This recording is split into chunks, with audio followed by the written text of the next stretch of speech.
It was a new beast for us, so it's 10 mil. Stretch rate is pretty nice. I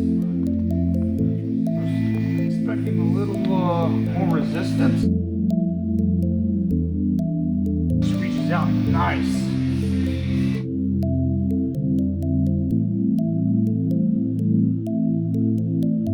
And it's wild because you throw heat on it and it like just it moves and it goes right in where you're